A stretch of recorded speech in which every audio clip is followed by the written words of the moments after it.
Hello, good evening. मैं Pavan Rao, YouTube channel maths with Pavan Rao में आज आप लोगों को एक नया पॉइंट पढ़ाने वाला हूं और वो है, जैसा आप लोग जानते हो, आपने कल की क्लास देखी होगी, उससे पहली क्लास देखी होगी। इवनिंग में 6 बजे अपना लेक्चर आ जाता है। तो आपने देखा होगा कि अपना क्वाड्रिलेटरल जो चल रहा है और क्वाड्रिलेटरल के मैं आपको 3 पॉइंट पढ़ा चुका हूँ। मैं आप लोगों को पढ़ा चुका हूँ स्क्वायर के बारे में, मैं आपको पढ़ा चुका हूँ रेक्टेंगल के बारे में, पैरेललोग्राम के बारे में, और क्वाड्रिलेटरल होता क्या है उसके बारे में भी मैं आप लोगों को बता चुका हूँ। आज की क्लास में मैं आप लोगों को पढ़ाने वाला हूँ रोम्बस या समचतुर्भुज के बारे में। जैसा आप लोगों को पता है कि हम लोग हमेशा, हमारा पढ़ने का तरीका हमेशा ये होता है कि हम लोग जो भी पॉइंट अगर हम लोग देखेंगे उस पॉइंट को हम लोग देखेंगे हमेशा और हमेशा पॉइंट वाइज हम लोग लेकर चलेंगे। और पॉइंट वाइज अगर आप लोग लेकर चलोगे तो फिर वो चीज़ें याद भी रहती हैं और जो भी कुछ हमें प्रूव करना होता है वो हम लोग प्रूव भी करेंगे। इसमें पहली बात कि रोम्बस या समचतुर्भुज होता क्या है। ऐसा कोई भी क्वाड्रिलेटरल जिसकी चारों साइड्स इक्वल होंगी, ऐसा कोई भी क्वाड्रिलेटरल, ऐसा कोई भी चतुर्भुज या क्वाड्रिलेटरल जिसकी 4 साइड्स हो, चारों इक्वल होंगी, लेकिन ईच एंगल 90 डिग्री नहीं होगा। ध्यान रखना, कल जो स्क्वायर पढ़ा इवनिंग में, उसका आज अगला जो स्टेप है वो अपने पास है। ये इस प्रकार से अपने पास है, कोई भी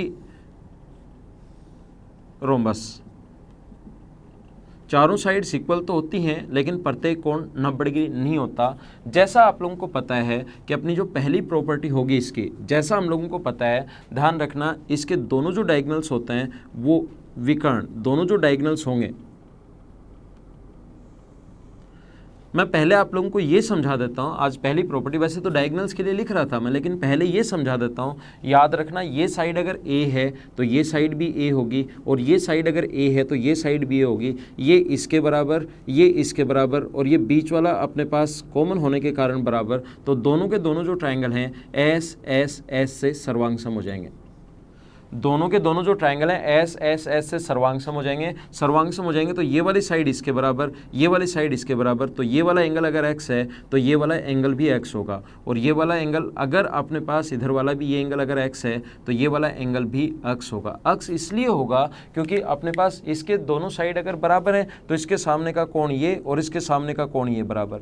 ये दोनों साइड भी इक्वल है तो इसके सामने का कोण ये और इसके सामने का कोण ये बराबर। और एस एस एस से सर्वांगसम दोनों पहले ही हो गए, तो ये इसके बराबर और ये इसके बराबर। तो पहला पॉइंट यहां पर ध्यान रखना, फर्स्ट पॉइंट जो आप लोगों को याद रखना है, यहां पर एंगल बाइसेक्टर, डायगोनल जो होता है वो एंगल बाइसेक्टर होता है। डायगोनल जो होगा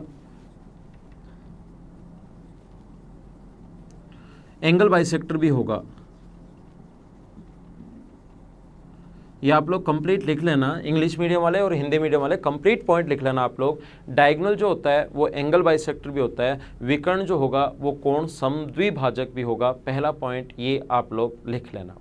दूसरा पॉइंट क्या है अपने पास, देखो ध्यान दो, ये अपने पास अगर एंगल बाइसेक्टर है, मैं आपको ये समझाना चाह रहा हूँ, ये अगर एंगल बाइसेक्टर है, और कल की क्लास में मैंने आपको बताया है, कल की क्लास में मैंने आप लोगों को समझाया है, या परसों की क्लास में उससे पहले कभी ना कभी बताया होगा, पिछले 2-3 दिन की जो क्लास है उसमें अगर आपने मेरे वीडियोज़ कंटिन्यू अगर देखें तो अगर 2 लाइन पैरेलल हैं और एंगल बाइसेक्टर जहाँ पर मिलते हैं तो वो वहाँ पर बना कोण 90 डिग्री होता है। क्यों होता है ये चीज़ भी मैं आपको समझा चुका हूँ। मैंने आपको लाइन में भी समझा दिया था, ये जब लाइन और एंगल बताया था।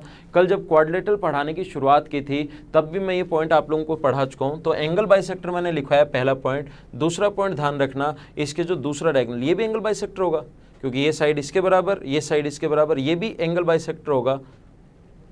कोण समद्विभाजक होता है। और ध्यान रखना ये दोनों लाइन पैरेलल हैं, इसकी लाइन पैरेलल तो होती है, समांतर चतुर्भुज की चारों साइड्स इक्वल होती हैं, और अपोजिट जो लाइन है वो पैरेलल भी होती हैं। तो ये दोनों लाइन पैरेलल हैं, और पैरेलल लाइन होने पर इस एंगल का बाइसेक्टर और इस एंगल का बाइसेक्टर जहां पर मिलेंगे कोण 90 डिग्री। दोनों लाइन पैरेलल हैं, अपोजिट, इस एंगल का बाइसेक्टर और इस एंगल का बाइसेक्टर जहां पर मिलते हैं तो कोण 90 डिग्री। तो ध्यान रखना, दूसरा पॉइंट ध्यान रखना, इसके दोनों जो डायगोनल्स होते हैं D1 और D2 बराबर नहीं होते। ये देखने पर भी आपको पता लग रहा है, दोनों डायगोनल्स इक्वल नहीं होंगे, ये देखने पर भी हमें पता लग रहा है। लेकिन साथ ही ध्यान रखना, दोनों डायगोनल्स एक दूसरे पर 90 डिग्री का कोण बनाते हैं, एक दूसरे पर परपेंडिकुलर होता है। परपेंडिकुलर ध्यान रखना, अपने पास रोम्बस में और स्क्वायर में 90 डिग्री का कोण बनाएंगे। जैसा आपको पता है रेक्टेंगल में और पैरेललोग्राम था उसमें एक दूसरे पर 90 डिग्री का कोण नहीं बनाएंगे, और बराबर होते हैं सिर्फ और सिर्फ स्क्वायर में और रेक्टेंगल में, पैरेललोग्राम में और रोम्बस में ये इक्वल नहीं होते। ये बात आप लोग ध्यान रखना। अगला पॉइंट देखिए, तो पॉइंट वाइज मैं आपको पढ़ाते चलूंगा। अगला पॉइंट हम लोग पढ़ते हैं, पॉइंट नंबर 3।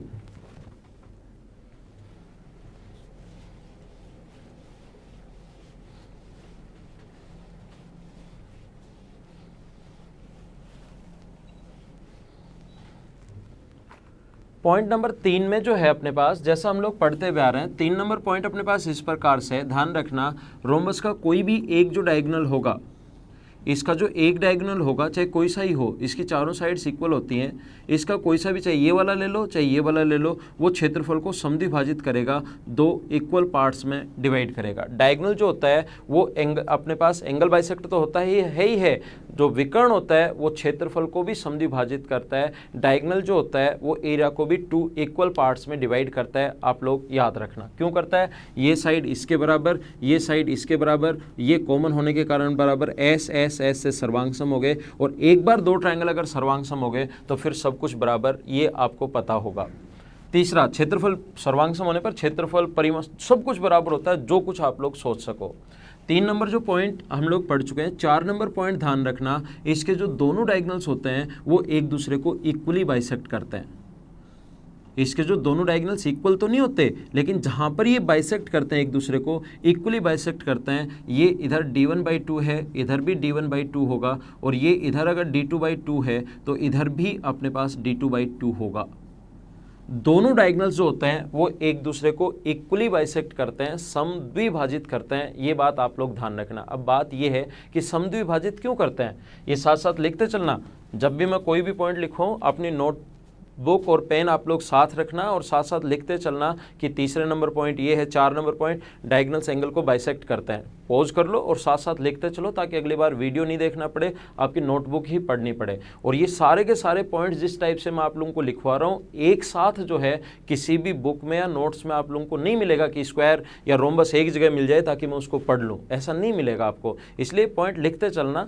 देखो क्यों होता है और साथ क्यों का इनका जो जवाब है बेसिक पूरा है, वो सारी चीज़ें आपको एक ही जगह नहीं मिलेंगी। ये चारों साइड्स बराबर होती हैं, यहाँ से इसको मिला दिया जाए, और तो ये वाला जो एंगल होगा, ये लाइन इसके पैरेलल है, ये वाला एंगल अगर थीटा है तो ये भी अपने पास थीटा होगा, और ऐसे इसको इससे मिला दें। तो ध्यान देना, एक बार मैं आपको समझाने के लिए इसको हटा रहा हूँ। ये वाला कोण अगर अपने पास मान लो वाई है तो ये वाला कोण भी वाई होगा।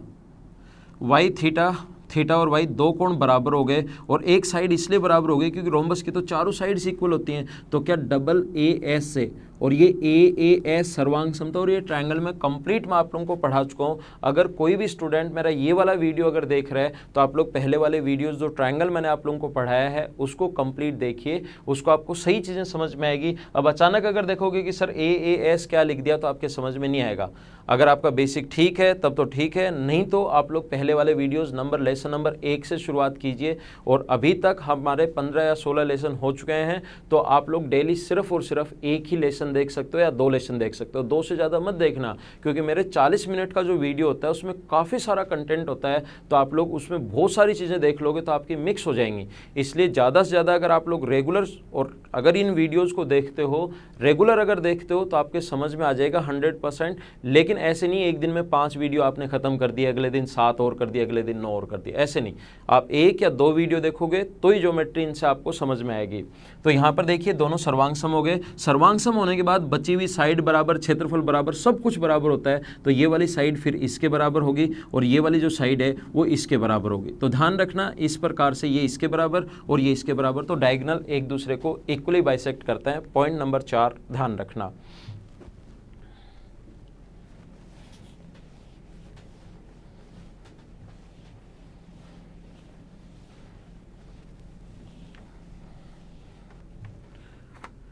अगला जो पॉइंट है 5 नंबर पॉइंट अपने पास, इसका ध्यान, ये आसानी है, ये आपको पता भी है लेकिन फिर भी मैं बता देता हूँ। ये जो पॉइंट अपने पास, यहाँ से इसको मिला दिया जाए और यहाँ से अगर इसको मिला दिया जाए, दोनों जो डायगोनल्स होते हैं, क्योंकि ये इसके बराबर होता है, ये इसके बराबर होता है, तो ध्यान रखना मैंने थोड़ी देर पहले समझाया कि एक डायगोनल जो होगा वो एंगल को अपने पास एरिया को 2 इक्वल पार्ट्स में डिवाइड करता है। और मैंने दूसरा पॉइंट ये भी समझाया कि यहाँ से डायगोनल मिड पॉइंट पर जाकर मिलता है, तो मिड पॉइंट पर जाकर मिलता है तो मीडियन जो होती है, ये मीडियन का काम करेगी। इस ट्रायंगल ए बी सी और डी अगर नाम दूं तो इस ट्रायंगल ए डी सी के लिए मीडियन का काम करेगी, और मीडियन का काम करेगी तो 1/4 और 1/4। इधर से डायगोनल जो होगा मिड पॉइंट पर मिलेगा, मीडियन का काम करेगा तो 1/2 पहले हो चुका है, आधा आधा करोगे तो 1/4 1/4। ध्यान रखना इस पॉइंट को ओ मान लो, तो जो दोनों डायगोनल जहाँ पर मिलते हैं वो इसके क्षेत्रफल को, रोम्बस के एरिया को 4 इक्वल पार्ट्स में डिवाइड करते हैं। ये पॉइंट आप लोग ध्यान रखना।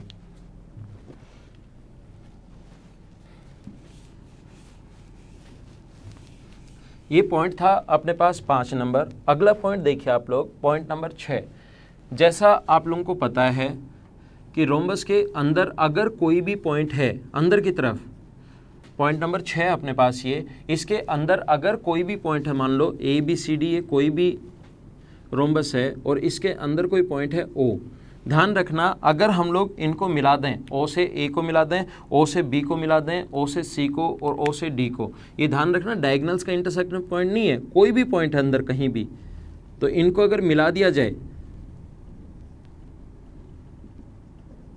और आप लोग ये चीज़ याद रखना, अगर इसका क्षेत्रफल अपने पास A1 है, इसका क्षेत्रफल अगर A2 है, इसका क्षेत्रफल अगर A3 है और इसका क्षेत्रफल अगर A4 है, तो A1 प्लस A3 का क्षेत्रफल, A1 प्लस A3 का क्षेत्रफल बराबर होगा किसके, A2 प्लस A4 के एरिया के बराबर होता है। A1 प्लस A3 का क्षेत्रफल A2 प्लस A4 के एरिया के बराबर होगा, जो आप लोगों को याद रखना चाहिए। ये पॉइंट आप लोगों को याद होना चाहिए कि अगर अंदर कोई भी पॉइंट है तो A1 प्लस A3 का क्षेत्रफल A2 प्लस A4 के क्षेत्रफल के बराबर होगा।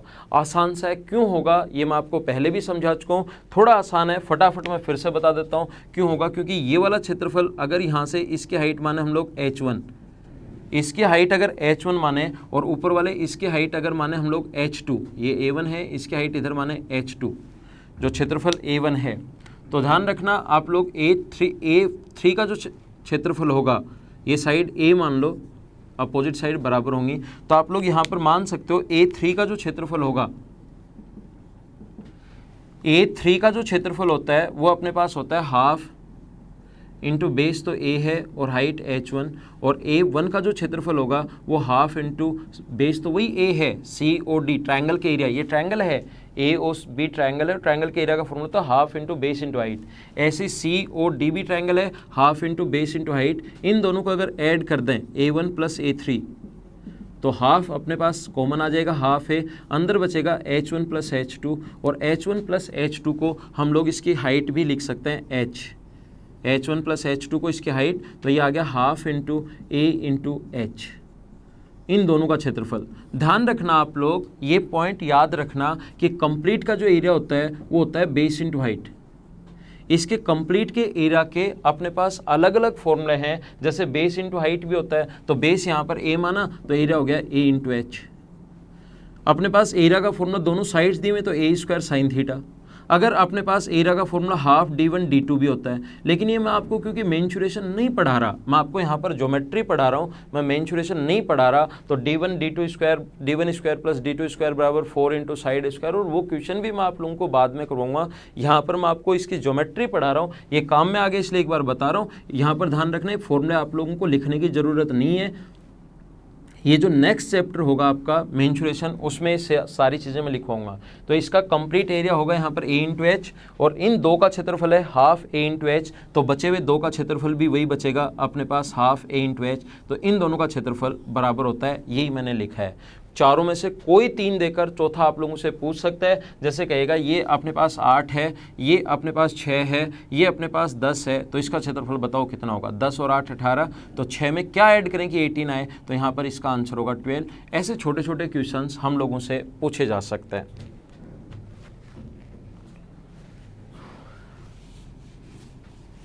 नेक्स्ट पॉइंट पर हम लोग चलते हैं, पॉइंट नंबर 7।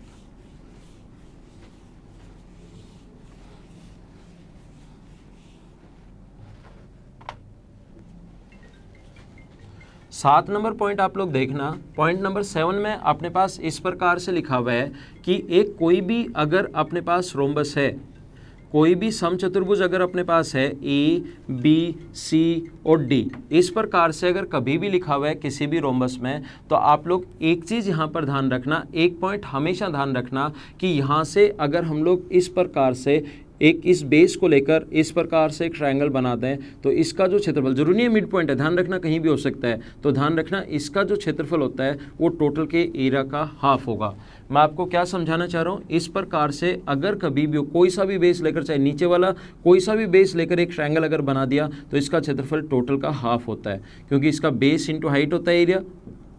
रोम्बस के एरिया का फॉर्मूला तो बेस इंटू हाइट होता है, और ये जो ट्रायंगल बनेगा इसका एरिया जो होगा ट्रायंगल का एरिया वो होगा हाफ इंटू बेस, और हाइट तो सेम ही होनी है, तो ये इससे आधा होता है। तो जब भी हम लोग किसी भी एक बेस को लेकर ऐसे ट्रायंगल बनाते हैं तो उसका एरिया हमेशा और हमेशा टोटल का हाफ होता है। 7 नंबर पॉइंट ये आप लोग याद रखना।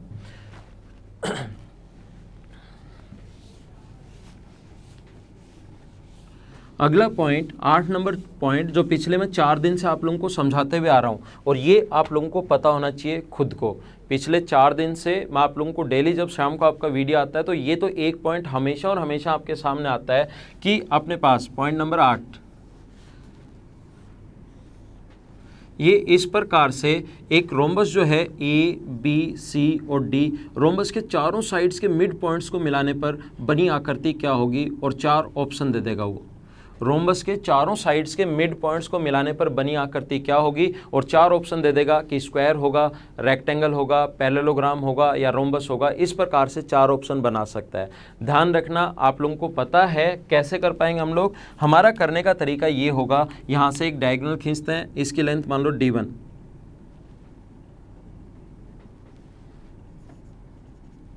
इधर अपने पास एक ट्रायंगल ऊपर की तरफ है, ट्रायंगल के मिड पॉइंट को मिलाने वाली लाइन D1/2, इधर नीचे भी मिड पॉइंट्स को मिलाने वाली लाइन जो होगी वो D1/2, और ये ट्रायंगल से मैं आप लोगों को पढ़ाते हुए आ रहा हूँ, मिड पॉइंट को मिलाने वाली लाइन तीसरी से आधी और उसके पैरेलल होती है, तो ये इसके पैरेलल और ये इसके पैरेलल, तो ये भी दोनों एक दूसरे के साथ पैरेलल होंगी, पहली बात।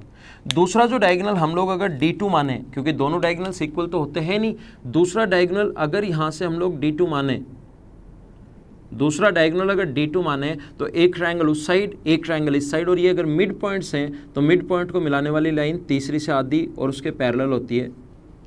मिड पॉइंट को मिलाने वाली लाइन तीसरी से आधी और उसके पैरेलल होती है। D2 माना दूसरा तो D2/2, और यहाँ पर भी अपने पास D2/2, ये इसके पैरेलल ये इसके पैरेलल, तो ये दोनों भी पैरेलल होनी है। अब समझना आप लोग सभी लोग, एक डायगोनल जो रेड कलर में दिखा रहे हैं वो D1 मान लो, और जो ब्लू में है वो D2 मान लीजिए, ये याद रखना।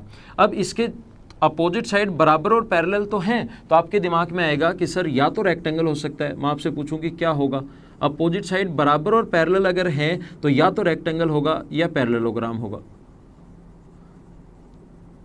2 ऑप्शन तो 4 आएंगे अपने पास, एक स्क्वायर और एक ये रोम्बस, लेकिन ये दोनों तो कट गए।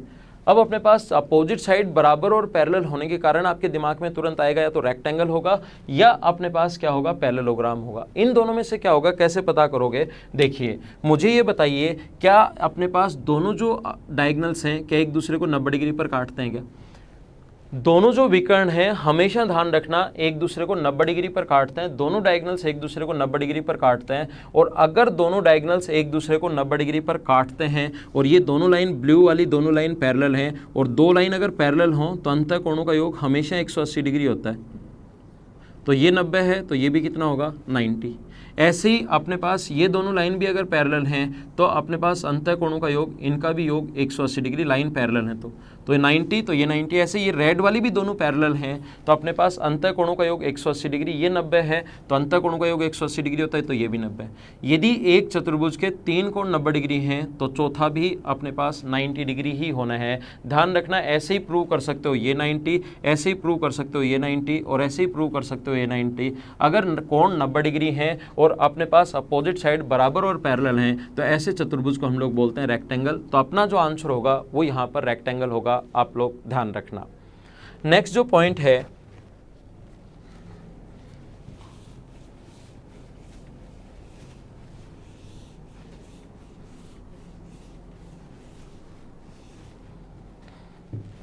पॉइंट नंबर 9, ध्यान रखना 9 नंबर पॉइंट अपने पास इस प्रकार से है, रोम्बस के अगर ये मिड पॉइंट्स हैं, ये इसका मिड पॉइंट है और ये अगर इसका मिड पॉइंट है तो यहाँ से इसको मिला दिया जाए और यहाँ से इसको मिला दिया जाए।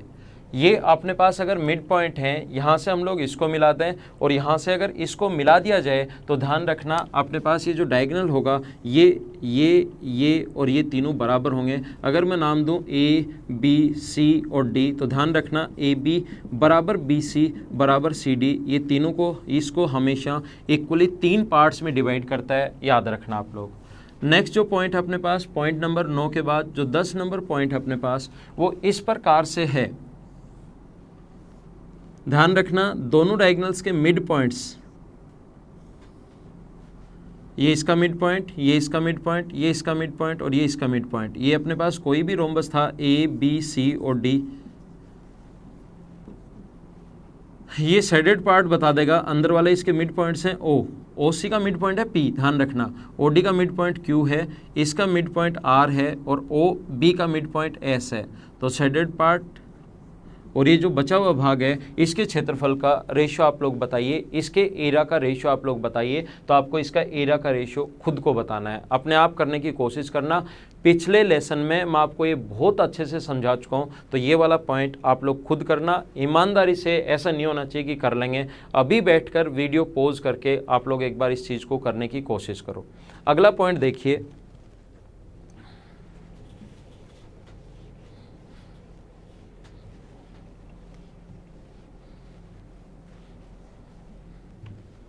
ये अपने पास इस प्रकार से पॉइंट है, ये यहाँ पर इस प्रकार से है।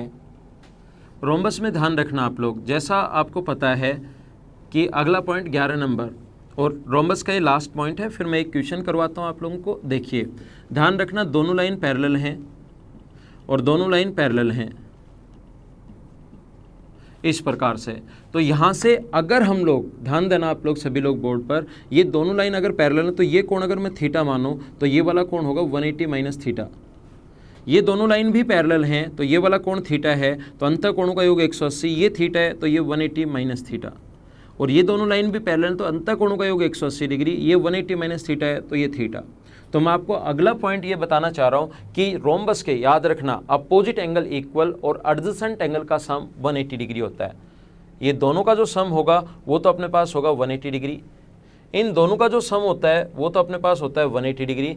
इनके अपोजिट एंगल्स का अपोजिट एंगल तो बराबर होते हैं देखो, और ये जो एंगल्स हैं ये अपने पास होता है, इनका सम होता है 180 डिग्री। तो अपोजिट एंगल इक्वल और इनका सम होता है अपने पास, पास पास वाले जो दो कोण हैं उनका जो सम होता है वो होता है 180 डिग्री। आप लोग ध्यान रखना।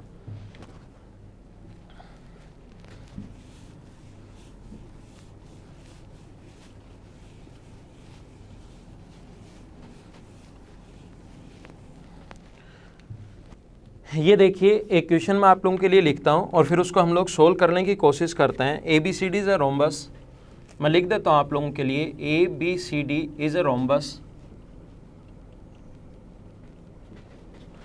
आगे अपने पास लिखा हुआ है AB इज एक्सटेंडेड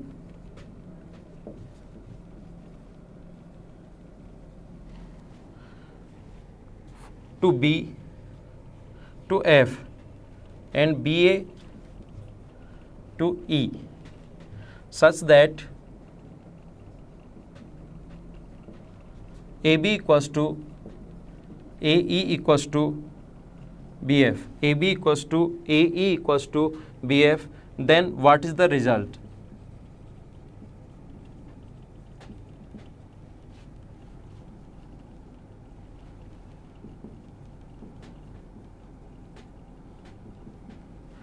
यहाँ पर हमारे पास कहा गया है कि नीचे जो ऑप्शन दिए हुए हम लोगों को, वो ऑप्शन दिए हुए हैं ED ग्रेटर देन, इसको समझना सभी लोग, अच्छा क्वेश्चन है, ED greater than CF।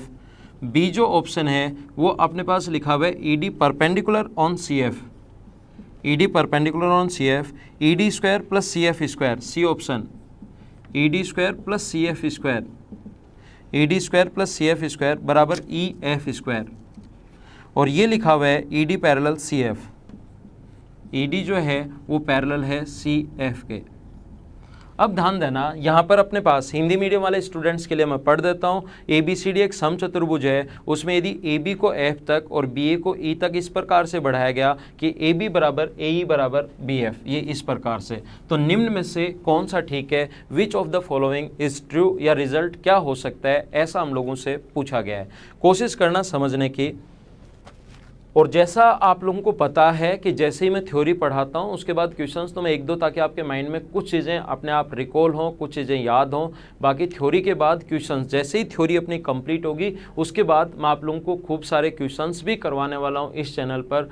Theory पढ़ो, क्वेश्चंस पढ़ो, वापस थ्योरी पढ़ो, हमेशा के लिए ज्योमेट्री समझ में आ जाएगी। पहले थ्योरी पढ़नी है साथ साथ, फिर क्वेश्चंस पढ़ने हैं, और फिर एक बार थ्योरी को कंप्लीट रिवाइज करना है। क्वेश्चंस फिर चाहे नया आए, कोई भी क्वेश्चन आए, कितना भी कैसा भी आ जाए, आप लोग खुद कर पाओगे। तो ऑप्शन हम लोग रख लेते हैं, क्वेश्चन हमें याद हो गया है तो हम लोग इसको कर लेते हैं। देखिए इस प्रकार से अपने पास क्वेश्चन में लिखा हुआ है कि AB और एक समचतुर्भुज है अपने पास, इस प्रकार से। ये मैं ऑप्शन भी इधर लिख देता हूँ आपके लिए, है ना, ऑप्शन याद रहे आपको ED, क्योंकि जब भी ये पूछे कि निम्न में से कौन सा ठीक है, विच of the following is true, तो ऑप्शन तो आपको लेकर चलने ही पड़ेंगे, क्योंकि आंसर तो कई हो सकते हैं। फिर अगर ऐसा हम लोगों से पूछा है कि which of the following is true, then आपको ऑप्शंस तो साथ लेकर चलने ही पड़ेंगे, और ED पैरेलल है CF के। तो अब देखिए आप लोग,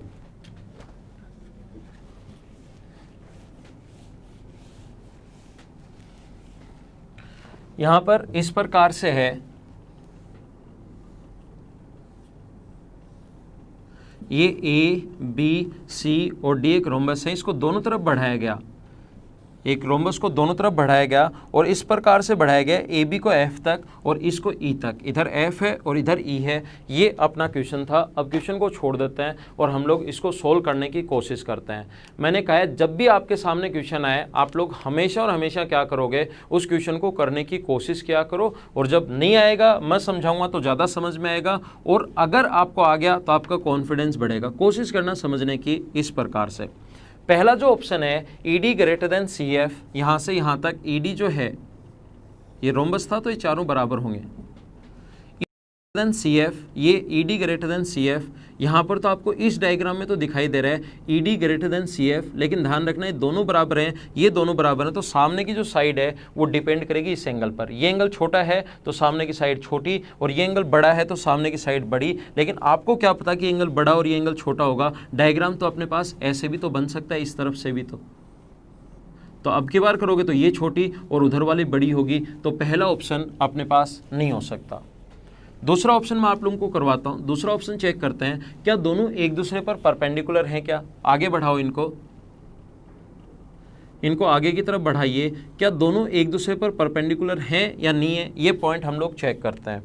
अगर आपको याद है क्वेश्चंस पढ़ाते टाइम तो कम से कम 20 बार काम में लूँगा। अगर आपको याद है मैंने बताया था एक स्ट्रेट लाइन के मिड पॉइंट से इधर कोई लाइन खींची जाए जो इसके बराबर अगर है तो यहाँ पर बना कोण हमेशा 90 डिग्री होता है। ये मैं आपको ट्रायंगल की थ्योरी में बता चुका हूँ।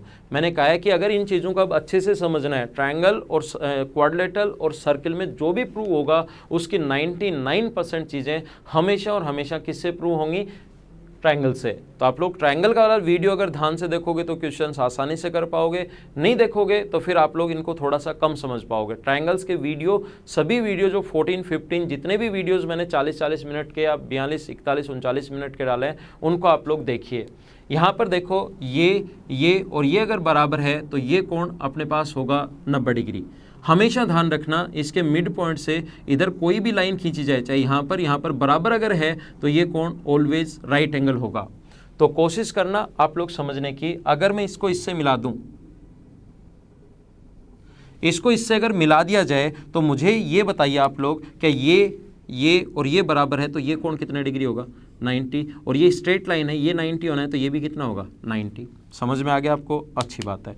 बराबर होते ही ये कोण हमेशा 90 डिग्री होता है। स्ट्रेट लाइन के मिड पॉइंट से इधर कोई भी लाइन खींची जाए जो इनके बराबर अगर है, स्ट्रेट लाइन के मिड पॉइंट से लाइन खींची जाए जो बराबर है तो यहाँ पर बना कोण 90 डिग्री। ऐसे ही इधर से अगर लाइन खींचेंगे तो देखो ये और ये तीनों बराबर हैं, तो ये कोण भी अपने पास नीचे वाला जो होगा वो अपने पास होगा 90 डिग्री, और ये 90 डिग्री है तो ये भी 90, और स्क्वायर के दोनों डायगोनल्स एक दूसरे को 90 पर काटते हैं। ये स्ट्रेट लाइन थी, तो इधर वाला 90 डिग्री तो इधर वाला भी 90 डिग्री, क्योंकि स्ट्रेट लाइन पर 180 डिग्री होता है। 90 90 90, तो क्या चतुर्भुज का चौथा एंगल भी 90 होना है क्या, क्योंकि क्वाड्रिलेटरल के चारों एंगल्स का सम 360 डिग्री होता है। तो अपना सेकंड ऑप्शन एकदम ठीक है, ये अपना आंसर है इस क्वेश्चन का। ये अप्रोच जो यहाँ पर मैंने बताई थी वो अप्रोच हम लोग यहाँ पर लगा सकते हैं। तो आइए एक क्वेश्चन और समझाता हूँ आप लोगों को। रोम्बस हम लोग देख रहे हैं, एक क्वेश्चन और समझते हैं। ये इस प्रकार से ए बी सी और डी कोई भी रोम्बस है, ए अपने पास ये बी है, ये सी है और ये डी है। ये कोई भी अपने पास समचतुर्भुज है, यहाँ से इसका मिड पॉइंट पी है, इसका मिड पॉइंट क्यू है, इसका मिड पॉइंट आर है और इसका मिड पॉइंट एस है। पी क्यू आर और एस इसके मिड पॉइंट्स हैं। अगर इनके मिड पॉइंट्स को मिला दिया जाए, यहाँ से अगर हम लोग मिला दें, इसके मिड पॉइंट को यहाँ से मिला दें ये वाला, और इसके मिड पॉइंट को यहाँ से मिला दें, ऐसे ही हम लोग इसके मिड पॉइंट को यहाँ से हम लोग मिला दें, ये मिला दिया जाए और इसके मिड पॉइंट को यहाँ से मिला दिया जाए, तो हमें कहेगा कि बताइए ये जो बीच वाला क्षेत्रफल है ये टोटल का कितना भाग होगा। ये जो बीच वाला शेडेड पार्ट है ये टोटल के एरिया का कितना भाग होगा, ऐसा हम लोगों से पूछा जा सकता है। बहुत अच्छा क्वेश्चन है, आप लोग एक बार वीडियो पॉज कीजिए और करने की कोशिश करो। बीच वाले का क्षेत्रफल पूछ लिया कि टोटल का कितना भाग होगा, तो करने की अगर कोशिश की है तो अब आप लोग आइए वापस वीडियो पर आइए, मैं आप लोगों को समझाता हूँ। देखिए ये अपने पास इसका मिड पॉइंट है और ये अपने पास इसका मिड पॉइंट है, तो ये डिस्टेंस और ये डिस्टेंस बराबर हो गई, तो ये दोनों लाइन पैरेलल होंगी। ऐसे ही ये दोनों लाइन भी अपने पास पैरेलल होंगी। और अगर आप लोगों को याद है लाइन पैरेलल हैं, कोशिश करना, बहुत अच्छा क्वेश्चन है, कोशिश करना समझने की। इस प्रकार से अगर कभी भी अपने पास लाइन, अगर मिड पॉइंट को मिलाने वाली लाइन, मिड पॉइंट को मिलाते ही एरिया का रेशियो होगा, साइड का जो रेशियो होगा, छोटे वाले की साइड 1 और बड़े वाले की साइड 2, तो एरिया का जो रेशियो आ जाएगा वो आ जाएगा 1:4। तो इसका क्षेत्रफल 1 होता है, टोटल का अगर 4 है तो इसका क्षेत्रफल होगा 3, ये आपको पता होगा।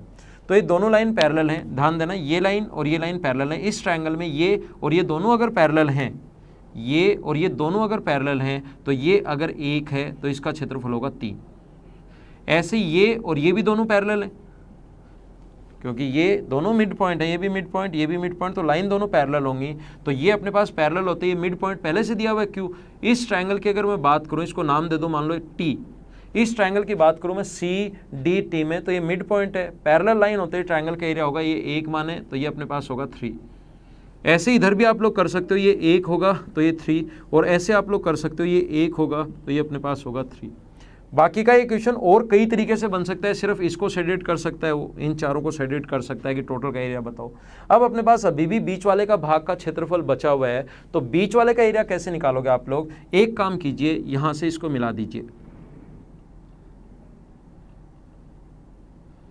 यहाँ से इसको आप लोग ज्वाइन कर दीजिए, ये इसको मिला दीजिए, और ऐसा आप लोगों को सभी को पता होगा कि ये अपने पास मिड पॉइंट है। मिड पॉइंट पर अपने पास ये इसके पैरेलल, ये इसके पैरेलल, तो इसका क्षेत्रफल 1 3 4 और एक 5 अगर है, तो इस वाले भाग का क्षेत्रफल बी एस क्यू का क्षेत्रफल भी 5 होगा, क्योंकि जो डायगोनल होता है वो अपने पास एंगल को बाइसेक्ट करता है, ये आपको पता होगा। यहाँ से हम लोगों ने डायगोनल खींचा, तो ये अपने पास डायगोनल जो है क्यू बी जो है वो इसके क्षेत्रफल को बराबर बराबर बांटेगा। तो ये अगर अपने पास 5 है तो ये भी अपने पास 5 होगा, और ये 5 है तो ये भी 5 होगा, और ये 1 4 और 1 ये भी 5 है, 5 5 5 और 5, तो टोटल का क्षेत्रफल तो हो गया 20। टोटल का क्षेत्रफल 20 है, और ये अपने पास 1 3 और 1, इनका क्षेत्रफल जो अपने पास 1, इनको ऐड कर लो, ये 5 है, 5 ये 10 10 और 3 और 3 6, ये टोटल हो गया 16। इनको ऐड करोगे 4 5 8 9 12 13 और अपने पास 16 अगर इसका क्षेत्रफल टोटल का 20 है तो बीच वाले का क्षेत्रफल होगा 4, तो अपने पास ये आंसर आ गया 1/5 और टोटल। ऐसे क्वेश्चंस और भी बन सकते हैं, इस वाले भाग को भी शेडेड करके अपने से पूछा जा सकता है कि इस वाले भाग का जो शेडेड ब्लू कलर में है इसका, और अपने पास इस वाले भाग का जो बीच में इसका रेशियो बताओ, तो 1 1 1 और 1 4, और ये भी 4 है, तो रेशियो आ गया 1:1। इसमें और इस टाइप के बहुत सारे क्वेश्चंस बन सकते हैं। तो आज की क्लास में सिर्फ इतना ही, बाकी की चीज़ें हम लोग अपनी अगली क्लास में, अगले लेसन में कल शाम को 6 बजे मिलते हैं।